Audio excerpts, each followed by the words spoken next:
I think this is the future of the practice. I'm going to discuss about a topic which is aim motivation index. Aim motivation index and its tables. So to understand aim motivation index and its first, we have to start from the basic that is what is aim motivation. We are doing what is aim motivation. After that, we will be able to know what is aim motivation. So let's start with the definition of aim motivation. What is aim motivation? Aim regulation is in regulation of technology in electronic communication most commonly for transmitting messages from a radio wave. So there are various types of modulation. One of the types are aim modulation. There are various types of aim modulation. One of the technique is aim amplitude modulation. A continuous wave goes on continuously without any interval and again the baseline matrix area which contains the information. Screen has to be modulated. So from here by the name continuous wave, we understand that continuous wave is a wave which does not have any interval. So or if it has a interval, has any kind of interval, then it won't be a continuous wave. So this kinds of wave which have informations has to be modulated. Continuous waves are interpreted over here. According to the standard definition, the amplitude of the KDA signal varies in accordance with the instantaneous amplitude of the modulating signal. So, from here we understand that the KDA signal varies only in accordance with the instantaneous amplitude of the modulating signal, which means that the amplitude of the KDA signal containing no information varies as per the amplitude of the signal containing information at each instant. So, at an instant, the amplitude of the carrier signal depends on the modulating that amplitude. At an instant, the amplitude of the carrier signal depends on the amplitude of the modulating signal. The carrier signal has no information. The modulating signal has the information at each instant. This would be well understandable if we have a look over the figures. Okay, so for better understanding, we will look at the figures. We will have a look at the figures. That is, this is the amplitude of base band signal, and this is the amplitude of the carrier signal. Okay, and this is the modulated one. This is the signal or the diagram of the modulated. Now we are moving on to the next topic, that is mathematical exploration. Time domain representation of the wave. Let us consider the same modulating signal as mt, which is equals to am cos 2 pi ft, where am is the amplitude of the modulating signal, cos 2 pi fm, where fm is the frequency of the modulating signal. And we consider a carrier signal as ct, carrier signal as Ct equals to AC cos 2 pi FCT. AC is the amplitude of the carrier signal and FC is the frequency of the carrier signal. So from this to above equations, we get to know, we will get the equation of amplitude modulated wave is that is ST equals to AC plus AM cos 2 pi FMT bracket close cos 2 pi FCT. So this is the equation for the amplitude modulated wave. Now we are moving on to the next definition, which is modulation index. Modulation index, a carrier wave after being modulated, if the modulated level is calculated, then such an attempt is called modulation index or modulation depth. It states the level of modulation that a carrier wave undergoes. So if a wave, as we know that carrier waves has to be modulated. So after being modulated, if the level of modulation is calculated, that attempt is called modulation index or modulation depth. That means modulation index defines or states the level of modulation that carrier or wave has undergone. So from this, we can understand that the level or the amount of modulation the wave has undergone, that is defined or stated by the term modulation index or modulation depth. Rearrange the equation one as below. Therefore, ST equals to AC bracket 1 plus AM by AC. The bracket close cos 2 pi FM, where FM is the frequency of the modulated wave T, cos 2 pi FCT, frequency of the carrier signal, equals to ST equals to AC bracket 1 plus cos 2 pi SMT bracket close cos 2 pi FCT, where mu is the modulation index and it is equal to the ratio of AM, amplitude of the modulated wave, and AC, amplitude of the carrier signal. Mathematically, we can write that mu equals to AM by AC.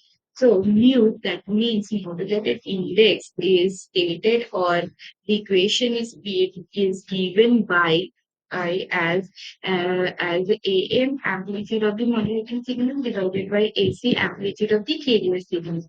So hence, we can calculate the value of modulation index by using the above formula when the amplitude of the message and the carrier signals are known. So the above equation is applicable, or we can use the above equation only when we know both the amplitude of the message signal and the carrier signal. So now let us drive one more information for the modulation index for, or considering equation one. By considering equation one, we can use this formula for calculating modulation index value. Then the maximum and minimum amplitudes of the modulation wave can be modulation waves are known. So for example, when from here, we got to know that there are two processes. Is from the first process is if we have from the first process we can derive the formula which contains the amplitude of the message and the carrier signal. If this formula can be used only if we have both the values. If we don't have the value, we will go for the alternative one, which states that if we know the maximum and minimum values of the amplitudes of the modulated wave, and also then we can calculate the value of the modulation signal. So let's consider A max and A min be the maximum and minimum amplitude of the modulated wave. We will get the maximum amplitude of the modulated wave when cos 2 pi fmt is 1. That is, A max equals to AC plus A min. We will get the minimum amplitude of the modulated wave when cos 2 pi fmt is minus 1. A min equals to AC minus AM. Add equation 1 and 5, add equation 4 and 5, we get A max plus A min equals to AC plus AM. M plus AC minus AM equals to 2AP. AC is the amplitude of the stereo signal. Therefore, AC equals to amplitude of the maximum modulated wave, if plus amplitude of the minimum modulated wave divided by 2. Subtracting equation 5 from 4, we get A max minus A min equals to AC plus AM in minus AC minus AM in equals to O to AM equals to AM equals to A max minus A min divided by 2. The ratio of equation 7 and equation 6 will be as follows. Was AM by AC equals to A max minus A min divided by 2 divided by A max plus A min divided by 2 equals to A max minus A min divided by A max plus A min. Mu equals to, so from here we get another equation which defines that modulation index mu equals to A max, maximum frequency amplitude of the modulated wave, minus maximum amplitude of the modulated wave divided by minimum magnitude of the modulated wave divided by amplitude of maximum amplitude of the modulated wave plus minimum amplitude of the modulated wave. So this is an alternative way to get modulation index if don't know the values of amplitude of message signal and carrier signal. Therefore, or equation 3 and 8 are the two formulas for modulation index. The modulation index or modulation depth is often denoted in in percentage called as percentage of modulation. We will get the percentage of modulation just by multiplying the modulation index value with 100. For a perfect modulation, the value of modulation index should be 1, which implies that a percentage of modulation should be 100%. And for a perfect modulation, the value of the modulation index should be 1.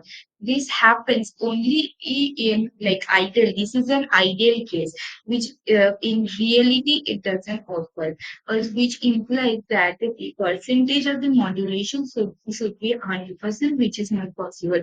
For instance, if this value is less than 1, that is the modulation index is 0.5, then it is called under modulation. Such a wave is called under modulated wave. Okay, as I have earlier told that at this that the modulation index of an ideal in an ideal case is 1 and its percentage of modulation is 100%, but in ordinary or normally it doesn't occur in this way. So we have an example that if the value is less than if the value of modulation index is less than 1, that is for example if it is 0.5, then that kind of modulation is called under modulation. Or if the value is greater than 1, it is called over modulation. Okay. And the wave which has a modulation index of 0.5 or something less than 1, it is called undermodulated wave. So looking at the figure, this is the undermodulated wave. Then we are moving for the overmodulated wave. For again the same thing for an overmodulated wave, if the wave has a modulation index greater than 1, that is 0.5, 6, whatever, then we call that modulation as overmodulation and wave is called overmodulated wave. It would look like the following figure.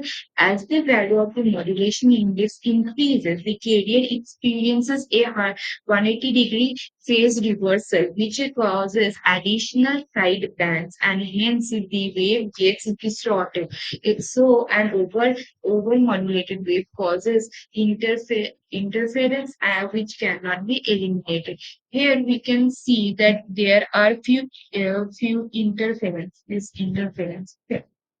So, as the modulation index increases, the carrier experiences a 180-degree phase reversal, which causes the addition of the side bands, and hence the wave gets distorted. We don't have a uniform wave; we have a distorted wave because the modulation index is greater than 1, and the carrier experiences a 180-degree phase reversal, which causes the side bands and hence the distortion.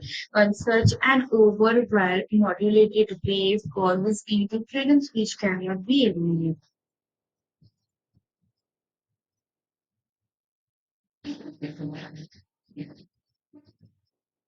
So now we are moving on to the next topic, that is bandwidth.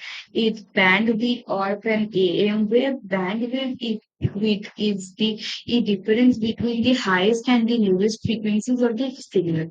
So basically it is very simple that bandwidth is the difference, the highest and lowest frequencies of the signal.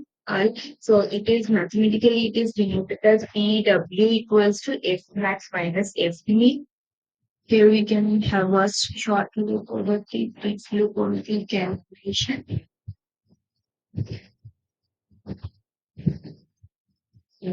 According after calculating having after derivation, we get to know that PW equals to 2FL. Thus, it can be said that the bandwidth required for amplitude modulation is twice the frequency of the modulating signal. So, After deriving the above equations, we get that the for an amplitude modulation or for amplitude modulated wave, if the bandwidth, that is the difference between the highest and the lowest frequency, is twice the frequency of the modulating signal.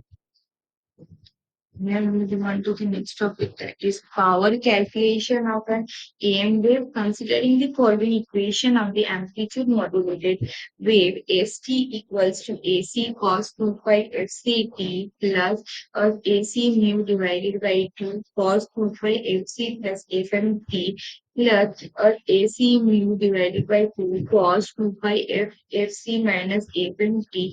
The power of an AM wave is equal to the sum of the power of carrier, upper sideband, and lower sideband frequency component. So FT, that is power calculation of an AM wave, equals to FT, that is power of the carrier. F sorry P, everything was mistake. T equals to power or calculation of the AM wave, PT equals to PC plus PC, that is power of carrier, plus PUSB, power of upper sideband, plus PLB, power of lower sideband.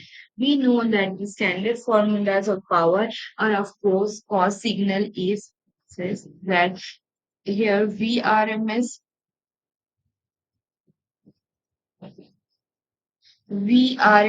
is the RMS value of cos signal. VM is the peak value of cos signal. After calculating, we get